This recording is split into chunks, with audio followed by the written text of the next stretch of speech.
Hi നമസ്കാരം. ഞാൻ രാജേഷ് കടാമിൽ നിന്നാണ്. ഞാനിന്ന് വന്നിരിക്കുന്നത് നിങ്ങളുടെ നാട്ടിലുള്ള ഗ്രാമീണ വായനശാലയുടെ ചില വിശേഷങ്ങൾ പറയാൻ വേണ്ടിയിട്ടാണ്.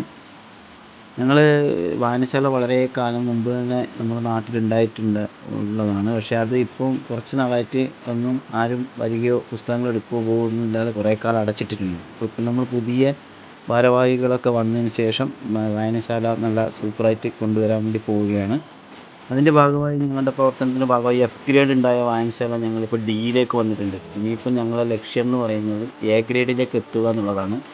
അതിനുവേണ്ടി സെക്രട്ടറിയും പ്രസിഡൻറ്റും ബാക്കിയുള്ള എക്സിക്യൂട്ടീവ് അംഗങ്ങളും നാട്ടുകാരും ഒക്കെ അശ്രാന്ത പരിശ്രമത്തിലാണ്. അതിനിടയിലാണ് ഞങ്ങൾക്ക് ശ്രീ രാജ്മോഹൻ ഉണ്ണിത്താൻ്റെ MP ഫണ്ടിൽ നിന്നും ഒരു 2 ലക്ഷം രൂപ പുസ്തകം വാങ്ങാനായിട്ട് അനുവദിച്ചത്. അപ്പോൾ അതിൻ്റെ ഇതിൽ ഞങ്ങൾ പുസ്തകം വാങ്ങി തരംതിരിച്ച് വർഗ്ഗീകരിച്ച് കൊണ്ട് ഷെൽഫിൽ കയറ്റാൻ വേണ്ടിയിട്ടുള്ള പരിപാടിയാണ് ഇവിടെ നടന്നുകൊണ്ടിരിക്കുന്നത്. അതിൻ്റെ കൂടെ തന്നെ ഞങ്ങൾക്കൊരു സൗണ്ട് സിസ്റ്റവും കൂടി അദ്ദേഹം തന്നിട്ടുണ്ടായിരുന്നു. അപ്പോൾ ഏകദേശം ഇപ്പം ഞങ്ങളുടെ അടുത്ത് 3000-ഓളം പുസ്തകം സ്റ്റോക്കുണ്ട്. അപ്പോൾ അത് വെക്കാനുള്ള സൗകര്യക്കുറവ് കൊണ്ട് ഞങ്ങൾ വേറെ ഒരു ചാർട്ടൊക്കെ ഇങ്ങോട്ട് പിടിച്ചിട്ട് അവിടെ പുതിയ ഷെൽഫൊക്കെ വെച്ച് അങ്ങനെ പുസ്തകം അടുക്കിക്കൊണ്ടിരിക്കുന്ന കാഴ്ചയാണ് ഇപ്പോൾ ഞാൻ നിങ്ങളുടെ മുമ്പിൽ എത്തിച്ചിരിക്കുന്നത്. അപ്പോൾ നമ്മുടെ വായനശാല എ ഗ്രേഡിലേക്ക് എത്താൻ വേണ്ടിയിട്ട് നിങ്ങൾ ഭയങ്കരമായി പരിശ്രമിച്ചു കൊണ്ടിരിക്കുന്ന നാട്ടുകാർ ഞങ്ങളുടെ കൂടെയുണ്ട്. അപ്പോൾ ഞങ്ങൾ കുറേ വേദികളൊക്കെ ഉണ്ട്.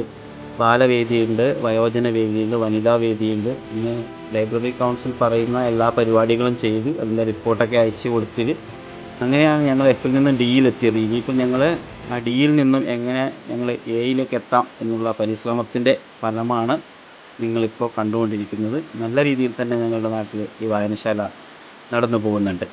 അതിന് ഞങ്ങളുടെ സെക്രട്ടറിയും പ്രസിഡൻറ്റും നല്ല രീതിയിൽ പ്രവർത്തിക്കുന്നുണ്ട്. കൂടെ ഞങ്ങൾ എക്സിക്യൂട്ടീവ് അംഗങ്ങളും കട്ടക്ക് തന്നെ നിന്ന് ഈ വായനശാലയെ നല്ലൊരു വായനശാലയാക്കി നമ്മുടെ ജില്ലയിൽ തന്നെ മികച്ചതാക്കി തീർക്കാനുള്ള പ്രവർത്തനങ്ങളിലേക്ക് നടന്നുകൊണ്ടിരിക്കുകയാണ്.